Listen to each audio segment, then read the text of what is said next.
आप सभी का स्वागत है। आज का टॉपिक है केंद्रीय आम बजट 2023-24। वित्त मंत्री निर्मला सीतारमन ने 1 फरवरी 2023 को अपना 5वां केंद्रीय बजट 2023-24 पेश किया। कुल 45.3 लाख करोड़ का बजट पेश किया, जो पिछले बजट से 7.5% अधिक है। यह अमृतकाल का पहला बजट है। अमृतकाल के लिए विजन, सशक्त और समावेशी अर्थव्यवस्था, युवा वर्ग पर विशेष जोर देते हुए नागरिकों के लिए अवसर, रोजगार सृजन में वृद्धि, मजबूत और स्थिर व्रत आर्थिक वातावरण। बजट 2023-24 की 7 प्राथमिकताएं या सप्त कृषि, समावेशी विकास, आखिरी व्यक्ति तक पहुंच, अवसंरचना और निवेश, क्षमता का विकास, हरित विकास, युवा शक्ति, वित्तीय क्षेत्र।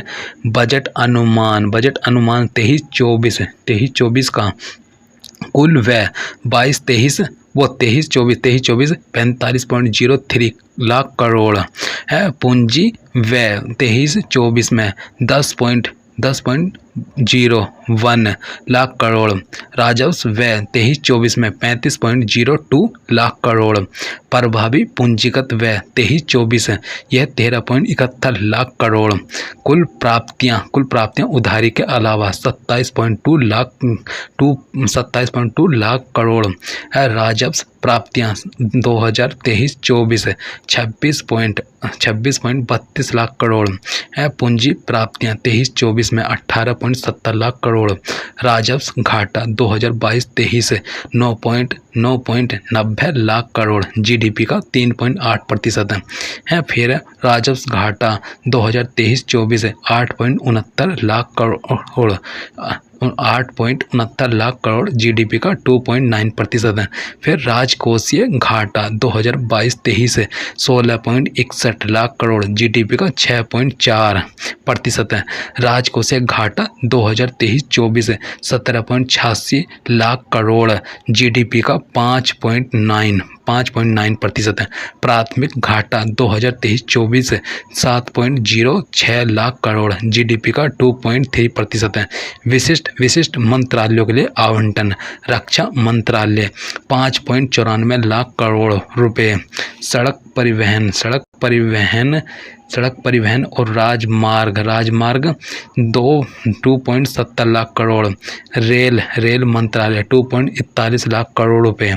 उपभोक्ता मामले एवं खाद्य 2.06 लाख करोड़ रुपए। गृह मंत्रालय 1.96 लाख करोड़ रुपए। शिक्षा मंत्रालय 1.13 लाख करोड़ रुपए। रसायन और उर्वरक मंत्रालय 1.78 लाख करोड़ रुपए। फिर ग्रामीण विकास मंत्रालय 1.60 लाख करोड़ रुपए। कृषि और किसान कल्याण 1.25 लाख करोड़ रुपए। संचार मंत्रालय 1.23 लाख करोड़ रुपए। फिर इसमें आ जाएगा प्रमुख योजनाओं के लिए धन आवंटन: जल जीवन मिशन यह 70 करोड़। प्रधानमंत्री आवास योजना 79,590 करोड़।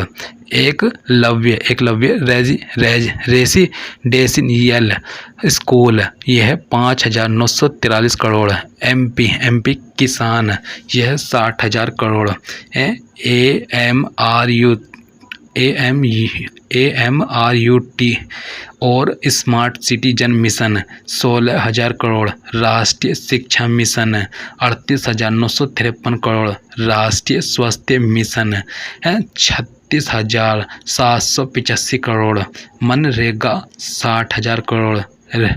सक्षम आंगनवाड़ी और पोषण 2.0 फिर 20,554 करोड़।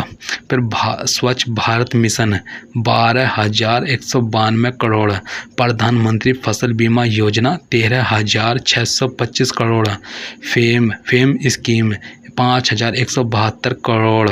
फिर उत्तर पूर्व विशेष अवसंरचना विकास योजना 2491 करोड़। फिर केंद्रीय बजट 2023-24 महत्वपूर्ण तथ्य। वर्ष 2023-24 में भारतीय अर्थव्यवस्था को 7% से बढ़ने अनुमान है। प्रति व्यक्ति आय दुगनी से अधिक बढ़कर 1.97 लाख रुपए हुई। जीएसटी मासिक राजस्व लगभग 1.5 लाख करोड़ के आसपास बना रहा। 2023-24 में 10.5% जीडीपी विकास दर का अनुमान है। भारतीय अर्थव्यवस्था 5वीं सबसे बड़ी अर्थव्यवस्था बन गई है। ब्याज भुगतान रुपए 10.80 लाख करोड़ होने का अनुमान है, जो कुल राजस्व का 30.8% है। वर्ष 2023-24 में राजकोषीय घाटा जीडीपी का 5.9% रहने का अनुमान है। वर्ष 2025-26 का राजकोषीय घाटा को 4.5% से नीचे लाया जाएगा। नया व्यवस्था में टैक्स स्लैब की संख्या 7 से घटाकर 5 कर दी गई है। अब कुल 7 लाख रुपए तक की कमाई वालों पर कोई टैक्स नहीं लगेगा। अग्निवीरों को अग्निवीर कॉर्पस फंड से मिलने वाले भुगतान टैक्स रहित आवासीय घर में किए गए निवेश पर पूंजीगत लाभों से कटौती की सीमा 10 करोड़ रुपए हुई। नई व्यवस्था के तहत उच्चतम अधिभार को 37% से घटाकर 25% की गई। नई कर व्यवस्था में वेतनधारियों को रुपये 50,000 और पेंशनधारियों को रुपये 15,000 तक की मानक कटौती का प्रस्ताव किया गया है। गैर सरकारी कर्मचारियों के लिए सेवानिवृत्त पर मिलने वाले अवकाश नकदीकरण पर कर छूट की सीमा बढ़ाकर रुपये 25 लाख किया गया। पूंजी निवेश परिव्यय को 33.4% से बढ़ाकर 10 लाख करोड़ रुपए किया गया। पीएम जनधन योजना के तहत 47.8 करोड़ जनधन खाते खोले गए। फिर इसमें आएगा 102 करोड़ लोगों का 220 करोड़ का टीकाकरण। फिर उज्ज्वला के तहत 9.6 करोड़ एलपीजी कनेक्शन दिए गए। स्वच्छ भारत मिशन के तहत 11.7 करोड़ शौचालयों का निर्माण है। पीएम किसान सम्मान निधि के तहत 11.4 करोड़ से अधिक किसानों को 2.2 लाख करोड़ रुपए का नकद हस्तांतरण किया गया। एक बार की नई लघु बचत योजना महिला सम्मान बचत पत्र मार्च 2025 तक 2 वर्ष की अवधि के लिए उपलब्ध कराई जाएगी। मासिक आय खाता योजना के लिए अधिकतम जमा सीमा एकल खाते के लिए रुपये 4.5 लाख से बढ़ाकर रुपये 9 लाख और संयुक्त खाते के लिए रुपये 9 लाख से बढ़ाकर रुपये 15 लाख की गई। ग्रामीण क्षेत्रों में युवा उद्यमियों द्वारा कृषि स्टार्टअप को प्रोत्साहित करने के लिए कृषि त्वरक कोष स्थापित किया जाएगा। रुपये 2200 करोड़ के परिव्यय पर उच्च मूल्य की बागवानी फसलों के लिए आत्मनिर्भर स्वच्छ संयंत्र कार्यक्रम शुरू किए जाएंगे। प्रधानमंत्री विश्वकर्मा कौशल सम्मान के तहत पारंपरिक कारीगरों और शिल्पकारों को कौशल प्रशिक्षण और वित्तीय सहायता दिया जाएगा। DAYNRLM के तहत 81 लाख स्वयं सहायता समूहों को बड़े उत्पादन उद्यमों में परिवर्तित किया जाएगा। फिर इसमें आएगा MSME को 2 लाख करोड़ रुपए का अतिरिक्त संपार्श्विक मुक्त ऋण। MSME के संविदा निष्पादन को सरल बनाने के लिए विश्वास वन लाया जाएगा। सरकार और सरकारी उपक्रमों के संविदागत विवादों के निपटान के लिए विश्वास 2 लाया जाएगा। राष्ट्रीय वित्तीय सूचना रजिस्ट्री स्थापित की जाएगी। वर्ष 2023-24 के लिए रक्षा बजट के आवंटन को पिछले वर्ष के रुपये 5.25 लाख करोड़ से बढ़ाकर रुपये 5,93,537.64 करोड़ किया गया। रक्षा पेंशन के लिए अलग से अलग से 1,38,205 करोड़ आवंटित की गई। 1.62 लाख करोड़ रुपए पूंजीगत व्यय के लिए रखे गए हैं, जिसमें नए हथियार, विमान, युद्धपोत और अन्य सैन्य हार्डवेयर खरीदना शामिल है।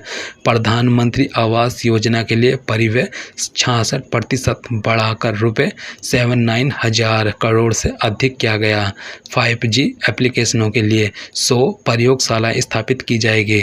न्याय के लिए कुशल प्रशासन के लिए रुपये 7,000 करोड़ के परिव्यय से ई अदालत परियोजना का तीसरा चरण शुरू किया जाएगा। सकल सेल एनीमिया उन्मूलन मिशन शुरू किया जाएगा। 157 नए नर्सिंग कॉलेज स्थापित किए जाएंगे। फिर इसमें आएगा राष्ट्रीय डिजिटल पुस्तकालय स्थापित किए जाएंगे। 740 एकलव्य मॉडल आवासीय विद्यालयों के लिए अगले 3 वर्षों में 38,000 शिक्षकों और कर्मचारियों की भर्ती की जाएगी। रेलवे को 2 लाख करोड़ रुपए आवंटित किए गए हैं।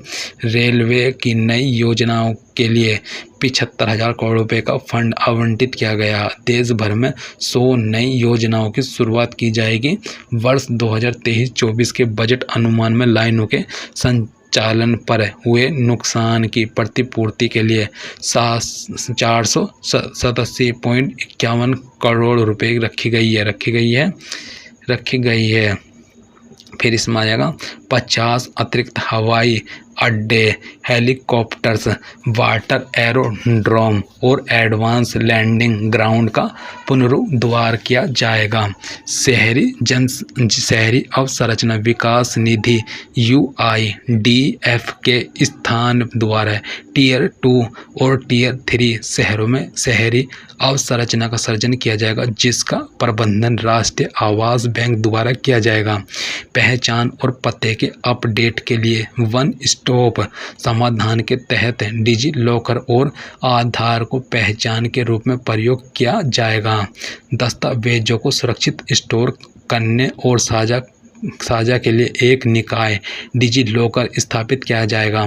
Govardhan galvanising organic bio agro resource धन योजना के तहत 500 नए अवशिष्ट से आमदनी संयंत्र स्थापित किए जाएंगे।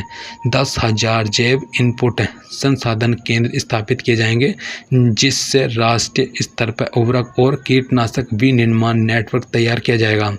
अपर भद्रा परियोजना को स्थायी सूक्ष्म सिंचाई प्रदान करने और पेयजल के लिए सतही टैंकों को भरने के लिए 5300 करोड़ दिए गए हैं। मेक AI इन इंडिया और मेक AI भारत के लिए कार्य करें के दृष्टिकोण को साकार करने के लिए शीर्ष शैक्षणिक संस्थानों में आर्टिफिशियल इंटेलिजेंस AI के लिए 3 उत्कृष्टता केंद्र स्थापित किए जाएंगे। राज्य और केंद्र शासित राज्यों के वैकल्पिक उर्वरकों और रासायनिक उर्वरकों के संतुलित उपयोग को बढ़ावा देने के लिए PM परिणाम कार्यक्रम शुरू किया जाएगा। पर्यावरणीय रूप से उत्तरदायी कार्यों के लिए पर्यावरण संरक्षण अधिनियम के तहत ग्रीन क्रेडिट कार्यक्रम अधिसूचित किया जाएगा। आर्द्र भूमि के इष्टतम उपयोग को प्रोत्साहित करने के लिए अगले 3 वर्षों में अमृत धरोहर योजना लागू की जाएगी। मिस्टी के तहत तटीय रेखा पर मैनग्रोव पौधारोपण की शुरुआत की जाएगी। 3 वर्षों में 47 लाख युवाओं को वजीफा सहायता प्रदान करने के लिए अखिल भारतीय राष्ट्रीय शिक्षुता संवर्धन योजना के तहत प्रत्यक्ष लाभ अंतरण शुरू किया जाएगा। प्राचीन पांडुलिपियों के डिजिटलीकरण के लिए भारत श्री योजना 42 केंद्रीय अधिनियमों में संशोधन के लिए जन विश्वास विधेयक पेश किया गया। केंद्र सरकार का पैसा कुल जोड़ 2023-24 के लिए बजट अनुमान है कुल जोड़ 45,03,097 फिर करोड़ में रुपए। ब्याज है 10,79,971। परिवहन है ये 5,17,034 है। रक्षा है 4,32,720 है। प्रमुख सब्सिडी 3,74,707 है। राज्यों को अंतरण 3,24,641 है। ग्रामीण विकास 2,38,204। पेंशन 2,34,359 है। कर प्रशासन 1,94,749 है। गृह है 1,34,917 है। शिक्षा है 1,12,000 यह है 899। ऊर्जा है 94,915। IT और दूरसंचार 93,478। स्वास्थ्य 88,956। कृषि और संबद्ध कार्यकलाप यह 84,214 है। शहरी विकास 76,432 है। संघ राज्य क्षेत्र 61,118 है। PM किसान 60,000। सामाजिक कल्याण 55,080। वाणिज्यिक और उद्योग 48,169। वैज्ञानिक विभाग 32,225 है। विदेश मामले 18,050। वित्त है 13,574। फिर योजना एवं सांख्यिकी ये 6,268 है। पूर्वोत्तर का विकास 5,892। अन्य है 1,20,524 है।